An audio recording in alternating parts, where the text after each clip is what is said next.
ipapakita ko sa inyo yung version ng menudo ko.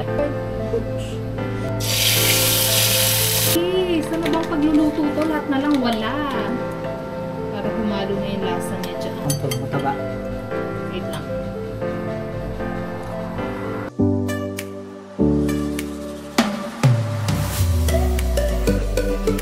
Hi guys! Welcome back to another vlog for today's video.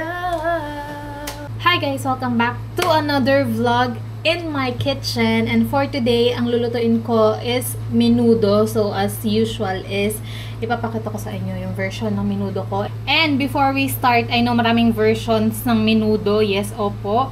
So ito is yung pinakasimpleng makikita nyong menudo, and hindi kompleto yung ingredients na usual na nilalagay sa menudo, pero garantisado po masarap pa rin to. So anyways, na-marinate ko na yung chicken, yung pork.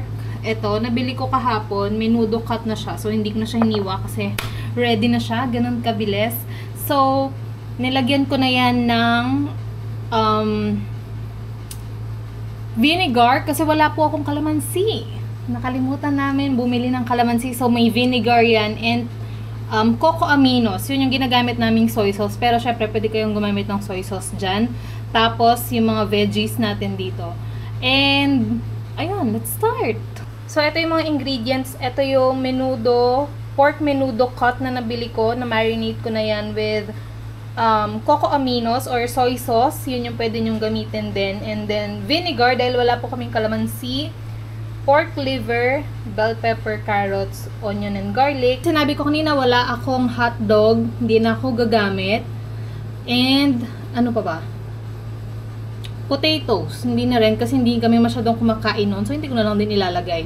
So, ang una natin gagawin, of course, is i-fry natin yung atay and then yung carrots. And then, gigisahin na natin. Ganun lang siya kabilis lutuin. So, let's start!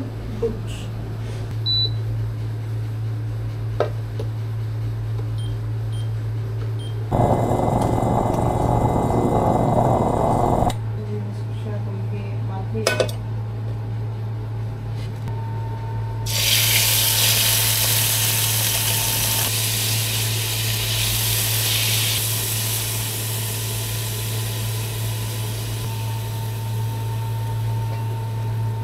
Sobrang bilis lang lutuin itong liver, kaya parang hindi siya tumigas.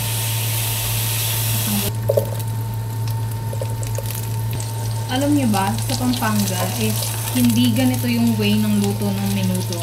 Iba yung tawag pag sa Pampanga. Laging pag may okasyon doon, hindi nawawala sa handaan. Yung tinatawag nilang kilaying. Kilaying yung version ng Kapampangan na menudo. Kung alam niyo yun, like, diba, ang lasa nun is more on maasim. Dahil mas masuka siya and hindi siya sobrang red. Like, hindi siya igado, like igado, pero I mean, menudo style siya na Kapampangan version. Less yung tomato paste niya, so hindi siya sobrang red na red. And meron din siyang liver, and then pork din siya, may hotdog. Pero magkaiba yung lasa nila dun sa menudo na, let's say, Tagalog. Like yung usual menudong red, gano'n. Na namin na menudo, which is yung kilaying sa Pampanga before. Like, sobrang dalang lutuin yung ganitong version ng menudo doon. Pero sobrang sarap din nun. Lalo na pag nakailang init ka na. Ay, tataob ang kanin. Ang tataob ang kanin? Tataob ang kaldero ng kanin.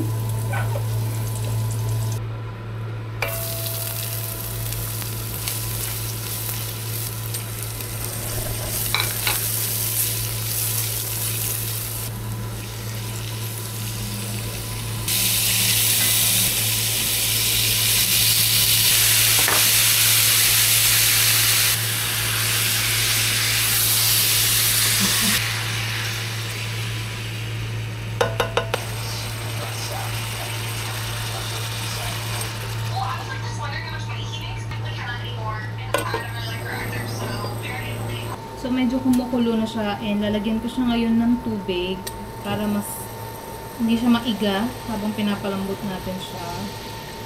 So, mag-a-add ako ng laurel para mas bumango ang ating niluluto.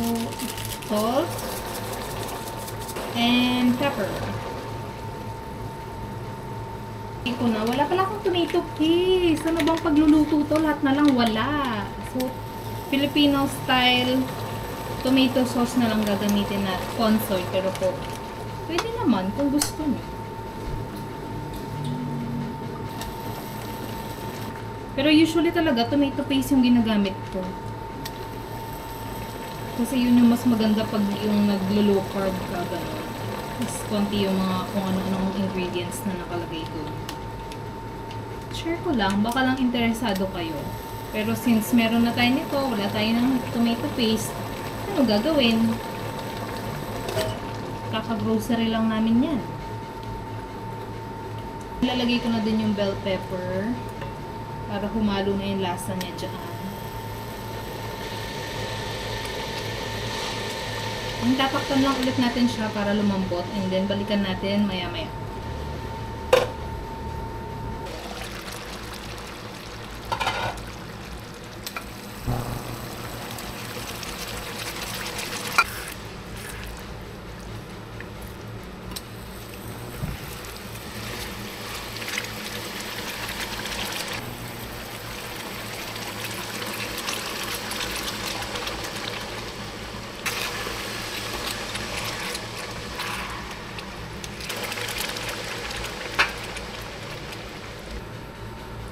So, ito na yung menudo natin. Sobrang bilis lang. Almost ready na siya. Almost ready na yung menudo, guys. Sobrang bilis lang niya lutuin. And, iti-taste test natin siya in a while. So, babalikan ko kayo. Guys, tapos na tayo magluto ng menudo. And, ganun lang kabilis. Ito na po siya.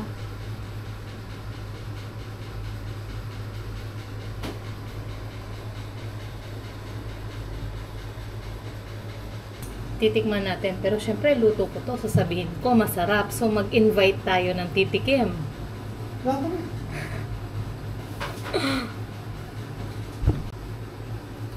Syempre, sino pa titikim? Wala namang iba. Oh, ito, mataba. Wait lang. Talaga. Ano sabi ba? Masarap siya. Pero, matamis. Kasi yung tomato sauce. Tomato sauce. Kumpara sa ginagawa mong usual na tomato paste. Tomato May paste. asim. Mm. Ito, hindi masyado maasim. Ano lang tayong kalamansi. Suka yung gamit natin. Kainin ko na. That's it for today's In My Kitchen vlog, guys. I'll see you on the next one. Bye!